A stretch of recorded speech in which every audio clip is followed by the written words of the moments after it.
Just recently, Conor McGregor revealed that he had injured his ankle prior to his trilogy fight with Dustin Poirier. Dustin Poirier reacted and said that Conor McGregor is mentally weak and is just making excuses. Right off the bat, mentally, I just feel like it's weak. It's weak. It's excuses, but I'm trying not to read too far into it or go down these, days of reading what videos are out and what people are saying, because I'm back home with my family. It's a win on my record. I know I did what I needed to do in the fight, pre-fight, my training camp.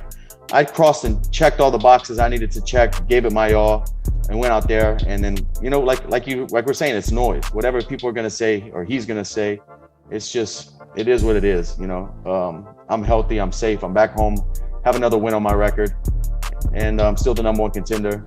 So those are facts. Justin Gaethje recently responded to Michael Chandler's call out. He tweeted that Mike Chandler MMA is talking out of his ass. I was waiting for the bout agreement 3 weeks into camp and wake up to news his daddy Dana gave him the shot. He's been out of commission since the KO. What am I missing? I'm on vacant and this is slandering my name 3-4 times. Rafael Dos Anjos recently mentioned that he's willing to fight Islam Makhachev only on one condition. He tweeted, I just heard back from the UFC that Islam accepted to fight me on October 30th. 5 rounds in Abu Dhabi and Khabib agreed to come out of retirement to avenge his brother's loss after that. Jeremy Stevens recently called out Conor McGregor. He tweeted, just thinking, the true fight to make is me and Conor. He broke his ankle, someone dove for my ankle. We both like to fight and keep it standing. Both power, both different. Plus I like to calf kick and have wide range of KOs. Michael Bisping on the Believe in Me podcast gives his thoughts on TJ Dillshaw returning against Corey Sandhagen after his 2-year suspension. I mean, listen, TJ is obviously coming for that belt. That's what he's making the campaign for, and he's coming in, he's fighting Sandhagen. If he gets past Sandhagen,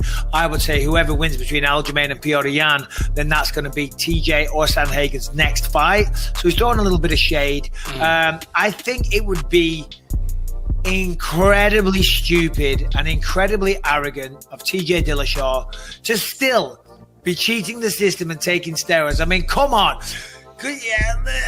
He would never fight again. He would be banned for life. And you can guarantee that you saw the testing the out of him, randomness galore. Do you know what I mean? Showing up at all kind of crazy times, taking the blood, taking the urine. Because listen, where there's smoke, there's fire. So they're gonna look into it, and you got to be pretty ballsy to, as you're making your comeback fight from a 2-year suspension, to still be cheating. I just don't think he's that stupid. What's up? Hola, bonjour, como ça va? Oi, tudo bem? Just wanted to say what's up to all my friends and family members, supporters from all around the world. Had such a phenomenal birthday. It was so amazing to hear from all of you guys. You guys made me feel so loved and so warm, and it was just awesome. So if I haven't wrote you back personally yet, I want to let you know that I love you. Thank you for all the support and the well wishes on my birthday, and I hope to see you soon. Anthony Smith on Sirius XM says that Conor McGregor having a leg injury is a legitimate reason for his loss against Dustin Poirier. Everyone who loses has an excuse. It's new for Conor to be like that. Like, I'm not the excuses guy, but in my own circle, all my friends know what's going on and what, like, they know pre and they know post. Like, I know you're never going to say this, but what was going on here? Like, I'll know you never say this publicly because you don't make excuses. And I'll absolutely tell my friends what's going on. You knew that my hand was broken going into the Glover fight, and I never said anything about it. You know what I mean? Because it's not an excuse. Glover probably had a broken hand. You know what I mean? Like, we all are injured. Going into the Jimmy Crute fight, I can talk about it because I won. But my leg was totally, like, remember the picture I sent you with the huge knot on my shin? I couldn't kick almost the entire training camp. Like, I had this huge hematoma, and I'm lucky enough that the commission didn't even catch it, because I don't even know if they would let me fight.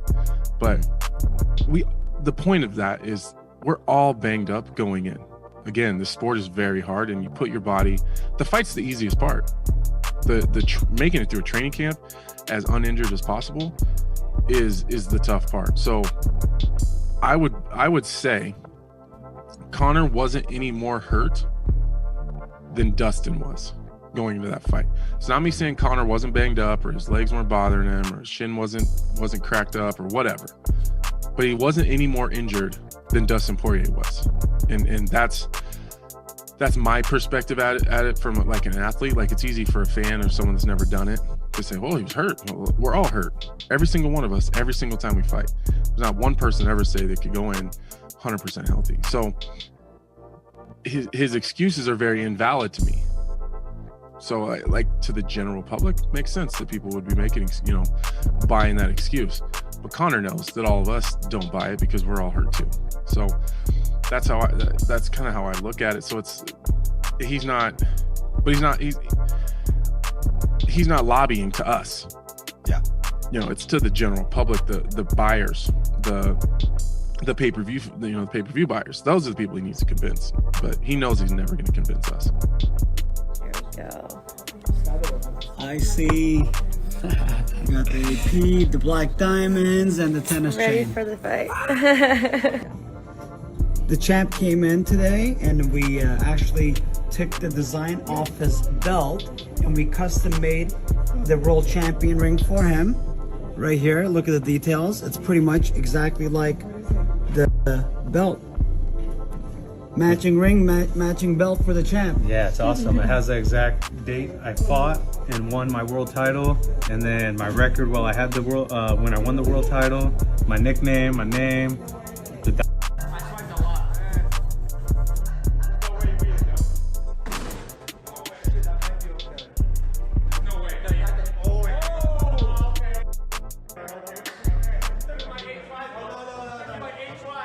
Michael Chandler on his Instagram live says that he would be interested in fighting Conor McGregor at some point. When McGregor is healthy, would I fight him? Of course. I would fight Conor. I still think Conor is one of the top guys in the division. He's getting a hard time right now because of his antics and because he is so loud and proud. He falls hard.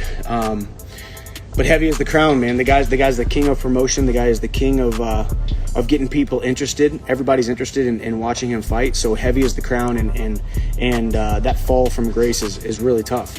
But as he comes back, as he gets healthy, he's already come back from an ACL injury. He's already come back from broken feet and all kinds of stuff. So he's come back from a lot, man. I think at the risk of sounding like a fan, I do think what the guy does is it's intriguing at all times. Everything he does is intriguing. The way he trains, the way he fights, the way he brings about fight week, the way he brings about attention, the way he captures your and my and everybody's attention. He's a master at it. So I would love to fight him when he comes back, but we'll see. He's gonna definitely need a fight that's gonna kind of keep him relevant, but also a fight that he thinks he can win. So we shall see that.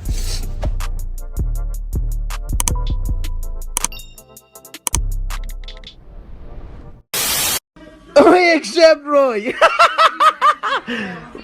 What? If Conor McGregor wants to fight. No problem, mate, yeah? No problem. A proper fight, but